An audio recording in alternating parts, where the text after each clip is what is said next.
так влево-вправо. Это наклоны вперед-назад. Искандер Хусаинов с помощью джойстика управляет пиксельным коптером. В роли виртуального пилота впервые. Он руководит молодежным центром «Форпост» в Арске.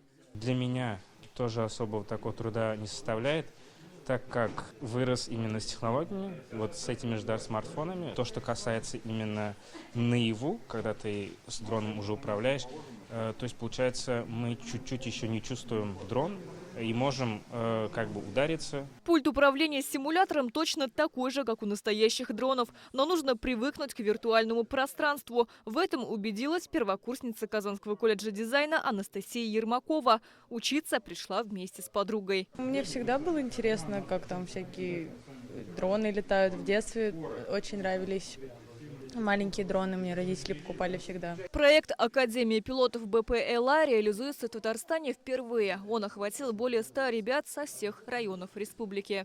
Учащиеся также научатся управлять дронами, оснащенными помехоустойчивой дальнобойной связью «Гермес». Такие летательные аппараты противники могут вычислить только с помощью видео, а вот на уровне частот нет. Интересно также то, что программное обеспечение таких дронов полностью отечественные. С участниками сегодня встретился Расим Баксиков. Герой России рассказал о перспективах беспилотников. Цель – вернуть в образовательную систему уроки аэромоделирования.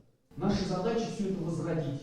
Наша задача все это опять вывести в общешкольную программу. Лично протестировали дроны министр по делам молодежи Татарстана и глава Зеленодольского района. Мы совместно с коллегами, с профильными министерствами, с Академией наук Татарстан работаем над тем, чтобы Зеленодольск стал центром по беспилотным системам, по беспилотным водным, подводным системам в частности. Потому что у нас есть ЗПКБ, конструкторское бюро, есть колледж строительный. Очень много людей увлекаются инженерией, механикой, мехатроникой. В перспективе я думаю, что этот опыт позволит не только обучить достаточно большое количество детей, подростков этому новому направлению деятельности, но и через несколько лет это будет применимо и в народном хозяйстве.